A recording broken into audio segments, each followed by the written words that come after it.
How's it going, gamers? Luis here from Gaming Vlog Network with the 5 games I'm most excited to play in 2016 that are on the PlayStation 4. Now this video is focused on exclusives, games only released on the PS4 or at least in the PlayStation ecosystem. So for those of you that are going to comment, where's Call of Duty, where's this game? If it's on Xbox One as well, that's probably why. The reason I do this is because I want to share information regarding very unique games that some people might not even know about.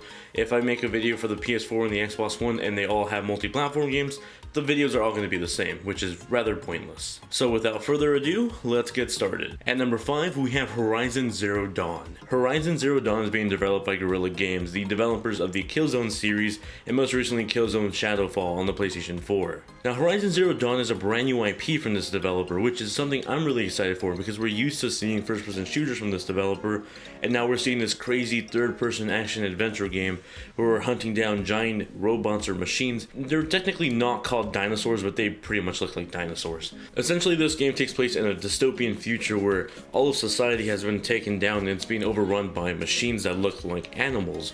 And now society, or humans, have become this whole tribal figure where we're hunting down these animals or these machines to survive. I think it's a really cool concept because it kind of is like a paradox. We're in the future, but even though we're in the future, it's sort of like caveman times where we're hunting down animals with arrows and weapons, but all these animals are technically futuristic robots, so it's all very cool in concept and something I'm really excited to get my hands on.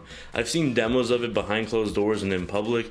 I really just want to play this game. It looks freaking amazing, and it's just really exciting to play something brand new from this developer. I'm officially dubbing 2016 as the year of hunting down robotic dinosaurs. At number 4, we have Uncharted 4 at Thief's End. Uncharted 4 looks freaking fantastic. It's coming from one of the greatest developers in history who've brought us Crash Bandicoot, Jak and Daxter, The Last of Us, and Uncharted.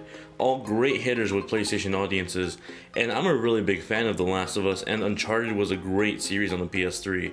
Now I want to see them up the res on the PlayStation 4. This is their first native PlayStation 4 game. We've seen them port The Last of Us Remastered or remastered The Last of Us for PS4, and that was really great, but Uncharted 4 is their first sort of open game out of the gate where they're exclusively developing this for PS4, and it shows. This thing looks freaking fantastic.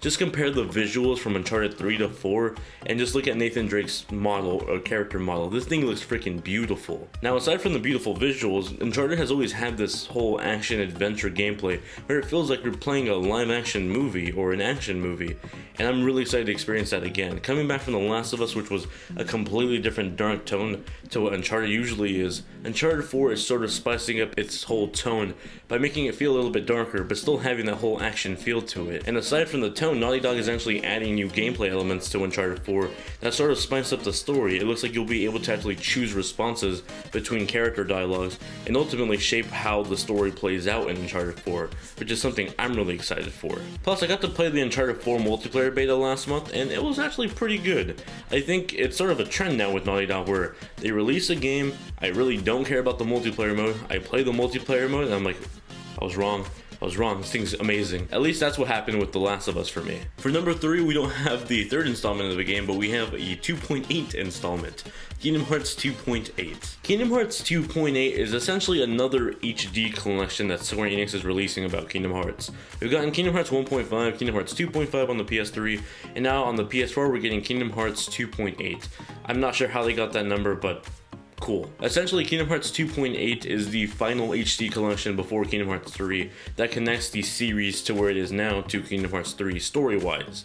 We're getting an HD remaster of Kingdom Hearts Dream Drop Distance from the 3DS over on the PS4, which is what I'm excited for because that's one of my favorite Kingdom Hearts games of all time. Kingdom Hearts 2 is possibly my favorite game of all time, best game in the series in my opinion. Then it's a tie between Birth by Sleep and Dream Drop Distance, so I'm really excited to play Dream Drop Distance again. Now aside from that HD remaster, we're getting a HD cinematic experience of Kingdom Hearts Chi or X or Key, whatever you want to call it, the PC browser game that came out in Japan a while ago.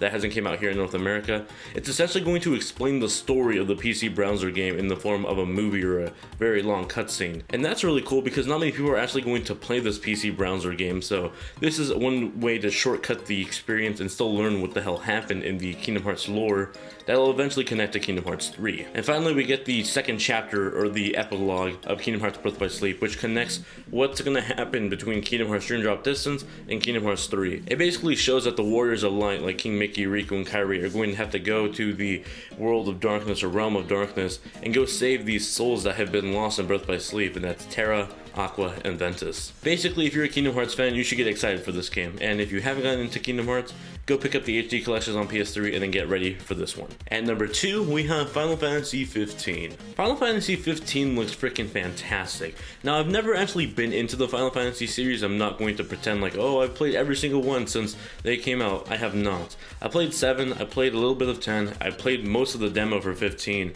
and I've played a few of them here and there, but I haven't played a lot of the main entries in the series. And even though I haven't played every single Final Fantasy game, Final Fantasy 15 looks freaking fantastic to me.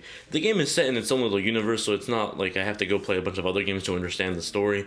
Still, I'm really excited for this game because, for one, the game looks visually beautiful, story-wise, it looks really interesting, and gameplay-wise, it very much mimics the style of Kingdom Hearts, which, if you haven't heard from the last entry, I'm a really big fan of. I got to play the demo on PlayStation 4, and it ran beautifully. I can't wait to get my hands on the full version of this game. And even more than just playing the game and the story itself, it's really interesting to see that this game actually started off on PlayStation 3 a long time ago in 06, and now it's 2016. And finally, the game I'm most excited to play on PlayStation 4, or just PlayStation in general this year, is Persona 5. Persona 5, this game has been my most anticipated game last year, and now it is again this year because it got delayed.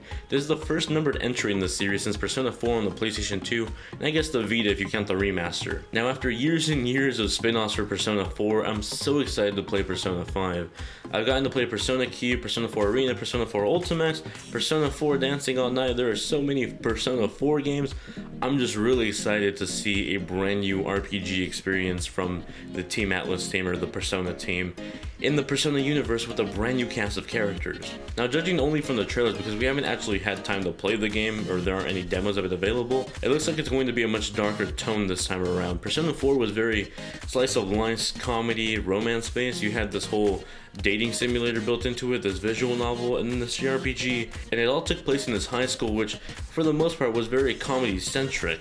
But Persona 5 looks completely different. Yes, it still takes place sort of in a high school, but it's darker. You're seeing the main character getting his butt kicked, bleeding, being interrogated, people are dying, and yes, people were dying in all the other Persona games, but this one definitely takes it up a notch, and it seems like it's going to be a much more mature story, which is something I'm extremely excited to experience. Whether you own a PS3 or a PlayStation 4, I could not recommend this game enough. It's something I'm extremely excited to play this year, and I can't wait for it to come out. Thank you all very much for watching the video. I hope you guys enjoyed it. In the comment section below, let me know what games you're most excited to play on PlayStation 4, or in general, what console this year. If you did enjoy the video, please let me know with the thumbs up. Those are really appreciated, and then let me know to continue on with the series. I do plan on doing another one of these for the Xbox One, but let me know as well in the comments if you want me to do one for the Vita or the 3DS. And as always, if you want to keep up to date with me off of YouTube, like on Facebook, Twitter, Instagram, or just on my gaming social networks like PlayStation, Xbox Live, and Nintendo Network, all that information is in the description below. Thank you all once again for watching, and I'll catch you guys in the next one.